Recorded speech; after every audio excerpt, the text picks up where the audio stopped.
అందరికీ నమస్కారం అండి. Welcome back to Ragalatha channel. నేను మీకు వీడియోలో హౌస్ ట్యాక్స్ మెయిల్ మెర్జ్ చేసి రిసీట్స్ క్రియేట్ చేసుకొని డౌన్లోడ్ చేసి ఎలా ప్రింట్ చేసుకోవాలి అనే ఆప్షన్స్ గురించి నేను ఇందులో చెప్పాలనుకుంటున్నాను. అయితే ముందుగా మనం చేయాల్సింది ఏంటి అంటే వర్డ్ ఫార్మాట్లో మనం హౌస్ ట్యాక్స్ రిసీట్ అనేది ప్రిపేర్ చేసి పెట్టుకోవాలి. అలాగే ఎక్సెల్ ఫార్మాట్లో మనం ఏ ఫీల్డ్స్ అయితే మెర్జ్ చేయాలనుకుంటున్నామో హౌస్ ట్యాక్స్కి సంబంధించి ఆ ఫీల్డ్స్ని ఒక ఎక్సెల్ ఫార్మాట్లో మనం ప్రిపేర్ చేసుకొని ఉంచుకోవాలన్నమాట.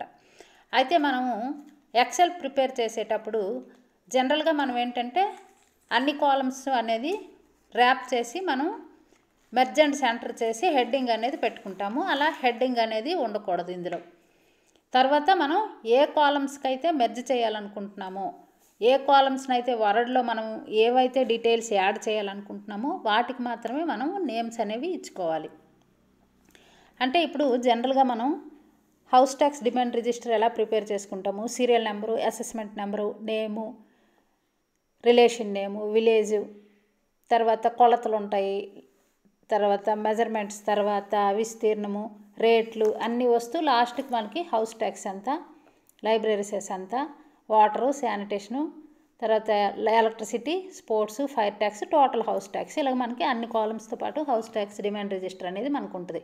అయితే ఇవన్నీ కాలమ్స్ మనకి హౌస్ ట్యాక్స్ రిసీట్స్లోకి రావు కాబట్టి మనము ఇక్కడ ఏవేవి ఎంటర్ చేస్తాము, అసెస్మెంట్ నెంబర్ ఒకటి ఎంటర్ చేస్తాము, నేమ్ అనేది ఎంటర్ చేస్తాము, రిలేషన్ నేమ్ అనేది ఎంటర్ చేస్తాము, అలాగే విలేజ్ అనేది ఎంటర్ చేస్తాము. తర్వాత మనకి టోటల్ హౌస్ ట్యాక్స్ అమౌంట్ ఏదైతే ఉందో దాన్ని మనం ఎంటర్ చేయాల్సిన అవసరం అయితే ఉంటుందన్నమాట. సో వీటికి మాత్రమే మనము అక్కడ హెడ్డింగ్స్ ఇచ్చుకోవాలి మనం, అంతేగాని అన్నిటికీ ఇవ్వాల్సిన అవసరం అయితే ఇక్కడ లేదు. సో మనం హౌస్ ట్యాక్స్ వర్డ్లో ప్రిపేర్ చేసేటప్పుడు ఎలాగైతే నేమ్ ఇస్తామో, అంటే ఇప్పుడు మెర్జ్ చేయాల్సినటువంటి అంశం ఏదైతే ఉందో నేమ్ అనే దగ్గర నేమ్, ఇక్కడ కూడా వర్డ్లో నేమ్ అని పెడితే ఎక్సెల్లో కూడా నేమ్ అనే పెడతాం. తర్వాత వర్డ్లో రిలేషన్ అని పెడితే అక్కడ రిలేషన్ అని పెట్టుకుంటాము. ఇక్కడ హౌస్ ట్యాక్స్ డిమాండ్ అని పెట్టుకుంటే అక్కడ డిమాండ్ అని పెడతాము, లేదంటే అమౌంట్ అని పెట్టుకుంటే అక్కడ అమౌంట్ అని పెడతాము. అలాగే ఇక్కడ అక్కడ సేమ్ అనేది ఆ వర్డ్ అనేది సేమ్ ఉండాలి, అప్పుడే మనకి మెర్జ్ అనేది ఈజీగా అవుతుంది అనమాట. అయితే ముందుగా మనం ఇక్కడ చూసుకున్నట్లయితే మనము హౌస్ ట్యాక్స్ వర్డ్ అనేది ప్రిపేర్ చేసుకొని పెట్టుకుంటాము. వర్డ్లో మనము ప్రాసెస్ చేసేటప్పుడు నేనైతే చూడండి ఇక్కడ విలేజ్ నేము ఆటోమేటిక్గా నేను పెట్టేసుకున్నాను, గ్రామ పంచాయతీ పేరు పెట్టేసుకున్నాను, ఇయర్ 2024-25 అనేది కూడా ఆల్రెడీ వర్డ్లోనే నేను ఎడిట్ చేసి పెట్టేసుకున్నాను. ప్రతిదానికి మనం మెర్జ్ చేయాల్సినటువంటి అవసరం లేదు. అలాగే 2025 సంవత్సరం అని కూడా నేను ఆల్రెడీ రాసేసాను.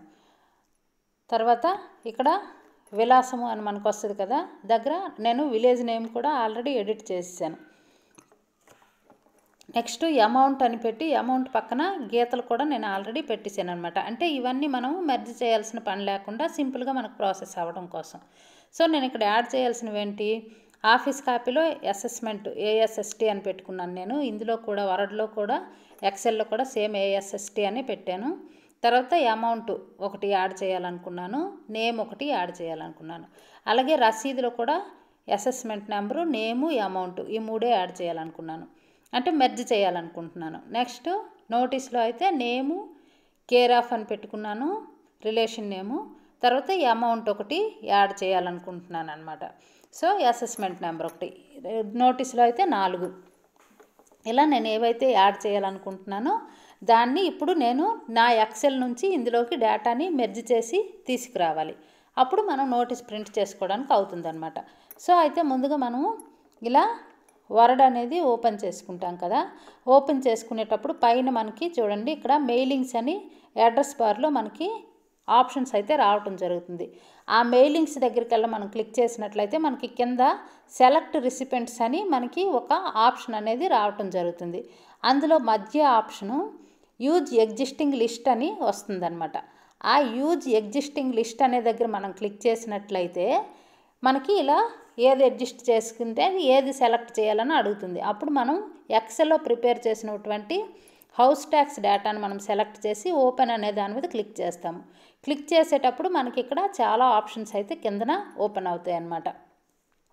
సో వాటిలో మనకి ఇన్సర్ట్ మెర్జ్ ఫీల్డ్ అనే దగ్గరికి వెళ్తాం.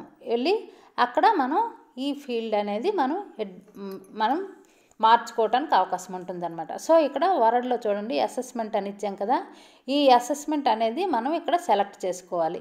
సెలెక్ట్ చేసుకొని ఇన్సర్ట్ మెర్జ్ ఫీల్డ్ అనే దగ్గరికి వెళ్ళి అక్కడ అసెస్మెంట్ అని మనం సెలెక్ట్ చేసుకొని మెర్జ్ ఇన్సర్ట్ అనే దగ్గరికి వెళ్ళి క్లిక్ చేసినట్లయితే మనకు అక్కడ అసెస్మెంట్ నెంబర్ అనేది వస్తుందన్నమాట. అలాగే నెక్స్ట్ ప్రతి దానిలో కూడా మనం చూడండి 2 నోటీసుల్లో రసీదుల్లో పెట్టుకుంటాము. తర్వాత నోటీసులో కూడా ఈ అసెస్మెంట్ దగ్గర కూడా మళ్ళీ అక్కడికి వెళ్ళి అసెస్మెంట్ అనేది ఇచ్చుకుంటాము. అప్పుడు మనం మెర్జ్ అయిన ఫీల్డ్ ఏదైతే ఉందో దానికి ఇటు అటు కూడా 2 యారో మార్క్స్ లాగా రావటం అనేది జరుగుతుందన్నమాట. మన వర్డ్లో మనకి తేడా అనేది కనిపిస్తుంది. అలా వచ్చింది అంటే అక్కడ మెర్జ్ ఫీల్డ్ సక్సెస్ అవుతున్నట్లు, మనం సక్సెస్ఫుల్గా బాగా చేస్తున్నట్లు అనమాట. నెక్స్ట్ నేమ్ అనేది కూడా మనం సెలెక్ట్ చేసుకుంటాను. నేమ్ అనేది సెలెక్ట్ చేసుకొని అక్కడ ఇన్సర్ట్ మెర్జ్ ఫీల్డ్ దగ్గరికి వెళ్ళి నేమ్ అనేది సెలెక్ట్ చేసుకుంటే దీనికి కూడా ఇటు అటు 2 యారో మార్క్స్ లాగా వస్తాయి. నెక్స్ట్ కేర్ ఆఫ్, ఈ కేర్ ఆఫ్ కూడా నేను ఇక్కడ సెలెక్ట్ చేసుకొని ఇన్సర్ట్ మెర్జ్ ఫీల్డ్కి వెళ్ళి కేర్ ఆఫ్ దగ్గర సెలెక్ట్ చేస్తే దీనికి కూడా యారో మార్క్స్ లాగా 2 రావడం జరుగుతుంది అనమాట. ఇలాగా ఈ అమౌంట్ కూడా సెలెక్ట్ చేసుకొని అక్కడ ఇన్సర్ట్ మెర్జ్ ఫీల్డ్కి వెళ్ళి అమౌంట్ అనే దాని మీద క్లిక్ చేసుకుంటే దానికి కూడా మనకి యారో మార్క్స్ లాగా రావడం జరుగుతుంది. అలాగా 3 షీట్స్లో కూడా ఆఫీస్ కాపీలోను, రసీదులోను, డిమాండ్ నోటీస్లో కూడా మనం ఏవేవైతే మెర్జ్ చేయాలనుకుంటున్నామో అవన్నింటి డేటా కూడా మనం ఇక్కడ నోటీస్లో డిమాండ్ నోటీస్లో మనం అంటే వర్డ్ ఫీల్డ్లో ఉన్నటువంటి డేటాని సెలెక్ట్ చేసుకొని ఇన్సర్ట్ మెర్జ్ ఫీల్డ్ అనే దాని దగ్గరికి వెళ్ళినట్లయితే అక్కడ మనం దాన్ని సెలెక్ట్ చేసుకుంటే ఆ డేటా అనేది ఇక్కడికి ఫెచ్ అవ్వడం జరుగుతుంది అనమాట. అయితే మనము ఇలా చేసేటప్పుడు అయితే కనిపించదు, ఆ యారో మార్క్స్ వరకు మనకి కనిపించడం జరుగుతుంది అంతే. అంటే యారో మార్క్స్ లాగా వచ్చాయి అంటే డేటా ఫెచ్ అయ్యి మనకి రసీదులు ప్రిపేర్ అయ్యేటప్పుడు సక్సెస్ అవుతుంది అన్నట్లుగా మనకి అర్థమవుతుంది. సో ఇలా మనం ప్రతిదీ అన్ని ఫీల్డ్స్ మనం కరెక్ట్గా మెర్జ్ చేసామా లేదా అనేది 1కి 2 సార్లు చెక్ చేసుకుంటే అది మనకి తర్వాత డేటా సక్సెస్ అవ్వడానికి అవకాశం ఉంటుందన్నమాట. లేదంటే మనకి 3 నోటీసుల్లోనూ పేర్లు రావాలి, 3 నోటీసుల్లోనూ మనకి అసెస్మెంట్ నెంబర్ రావాలి, అలాగా అంటే 3 షీట్స్లో కూడా అన్నీ మనం 1కి 2 సార్లు చెక్ చేసుకున్న తర్వాత మాత్రమే మనము లాస్ట్ ఆప్షన్కి ఫినిష్ ఆప్షన్కి వెళ్ళాలన్నమాట. అన్నింటి దగ్గర అన్నీ వచ్చేయలేదా ఒక్కసారి ఫైనల్గా మనం చెక్ చేసుకోవాలి. చెక్ చేసుకున్న తర్వాత ఇక్కడ ఫినిష్ మెర్జ్ అని ఒక ఆప్షన్ ఉంటుంది మనకి. ఆ ఫినిష్ మెర్జ్ అనే ఆప్షన్ దగ్గరికి మనం వెళ్ళినట్లయితే మనకి ఇక్కడ ప్రింట్ డాక్యుమెంట్స్ అని ఒక ఆప్షన్ కనిపిస్తుంది అనమాట. ఆ ప్రింట్ డాక్యుమెంట్స్ అనే ఆప్షన్ మీద కనుక మనం క్లిక్ చేసినట్లయితే మనకి ఇలా డాక్యుమెంట్స్ అడుగుతుంది ప్రింట్ తీసుకోవడానికి. అందులో మనం ఫస్ట్ 1 to 10 అనేది నేనైతే కొట్టాను. 1 to 10 కొట్టి 10 నోటీసెస్ మనకి ప్రింట్ తీసుకోవడానికి నేను ఆప్షన్ పీడిఎఫ్లో ప్రిపేర్ చేసుకోవడానికి సిద్ధం చేసుకుంటున్నాను. పీడిఎఫ్ చేశాను, ఓకే చేశాను. ఓకే చేస్తే అది పేరు అడుగుతుంది. ఒక పేరు పెట్టుకుని దాన్ని డౌన్లోడ్స్లో నేను పెట్టుకున్న తర్వాత ఓపెన్ అని చేయగానే ఇలాగా ప్రింట్ ఆప్షన్ లాగా వచ్చి పీడిఎఫ్ అనేది జనరేట్ అవ్వడం జరిగింది. అది ఎలా జనరేట్ అయిందో కూడా మీకు నేను చూపిస్తాను, ఒకసారి చూడండి. అంటే నేను ఇప్పుడు 1 to 10 నోటీసులు నేను ఆల్రెడీ పీడిఎఫ్ చేసేసాను. దాన్ని ప్రింట్ తీసుకుంటే అయిపోయినట్టే, ఇంకా 10 రాయాల్సిన పని లేదనమాట. చూడండి ఒకసారి ఇక్కడైతే అసెస్మెంట్ నెంబర్ రావటం జరిగింది. చూడండి పేరు వచ్చింది, కేర్ ఆఫ్ వచ్చింది, అమౌంట్ కూడా వచ్చింది. నేను ఆల్రెడీ గీతలు పెట్టాను కాబట్టి అమౌంట్ పక్కన గీతలు కూడా వచ్చాయి అన్నమాట. చూసారా, పేరు కూడా వచ్చింది. అన్ని షీట్స్లో కూడా కరెక్ట్గా సక్సెస్ఫుల్గా మెర్జ్ అయ్యింది డేటా. సో ఇలాగా మనం నోటీసులన్నీ కూడా ప్రింట్ తీసుకోవడానికి అవకాశం ఉంటుందన్నమాట. అయితే ఒకేసారి బల్క్గా ఒక 3-4-100 అయితే డేటా ఇవ్వకండి, అది సక్సెస్ అవ్వదు. ఒక 50-100 వరకు మనకి ఇచ్చుకుంటే సక్సెస్ఫుల్గా మనకి పీడిఎఫ్లు జనరేట్ అవుతాయి. జనరేట్ అయిన తర్వాత మనం ఈజీగా ప్రింట్ తీసుకోవడానికి కూడా అవకాశం ఉంటుందన్నమాట.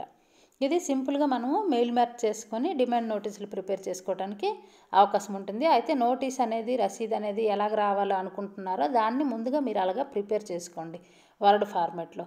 చూడండి నేను ఇప్పుడు 10 వరకు తీసాను కదా, 11 నుంచి 50 ప్రింట్ తీయాలనుకుంటున్నాను. సో దానికి వేరే పేరు పెట్టుకుంటాను అనమాట. వేరే పేరు పెట్టుకుని పీడిఎఫ్లో డౌన్లోడ్ చేసుకుంటున్నాను. డౌన్లోడ్ చేసుకున్న తర్వాత వాటిని మళ్ళీ మనం ప్రింట్ తీసుకోవడానికి అవకాశం ఉంటుందన్నమాట. అయితే ఇవి బుక్స్ లాగా కాకుండా పేపర్స్ లాగా మనకు వస్తాయి కాబట్టి మనం అన్నీ కరెక్ట్గా సీరియల్ నెంబర్ ప్రకారము పిన్ చేసుకోవడము కుట్టుకోవడము చేసుకోవాలి. లేదు అంటే అన్ని పీడిఎఫ్ డౌన్లోడ్ చేసుకుని ఒకే పీడిఎఫ్ లాగా చేసి మనం ప్రెస్కి ఇస్తే మనకి ఇంకా తక్కువ అమౌంట్తో మనకి రసీదులు అనేవి ప్రింట్ అవ్వడం జరుగుతుంది. ఇలా మండలం మొత్తం ఒక దగ్గర కనుక మనకి ఇచ్చుకున్నట్లయితే మనకు పని తగ్గుతుంది, తక్కువ డబ్బులతో పని కూడా త్వరగా కంప్లీట్ చేసుకోవడానికి అవకాశం ఉంటుందన్నమాట. ఎందుకంటే మనకి పనులు కొంచెం ఒత్తిడి ఎక్కువగా ఉంది కాబట్టి హౌస్ ట్యాక్స్ కలెక్షన్ అనేటప్పుడు మనం ఇబ్బంది పడకుండా ఇలాగా చూసారా, ఇప్పుడు నాకు 11 నుంచి 50 వరకు రసీదులు అనేవి పీడిఎఫ్లో వచ్చాయి.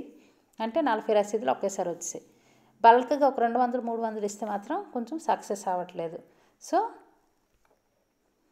మీరు ఒక 50 వరకు 100 వరకు అలాగా పీడిఎఫ్లు చేసుకొని సీరియల్ నెంబర్ ప్రకారం కుట్టుకోవడమో ఏదో ఒకటి చేసుకొని హౌస్ ట్యాక్స్ బుక్లు అనేవి ప్రిపేర్ చేసుకొని ప్రింట్ తీసుకొని చక్కగా కలెక్షన్ అయితే స్టార్ట్ చేసేయండి. ఓకే అండి, థ్యాంక్ యూ ఫర్ వాచింగ్.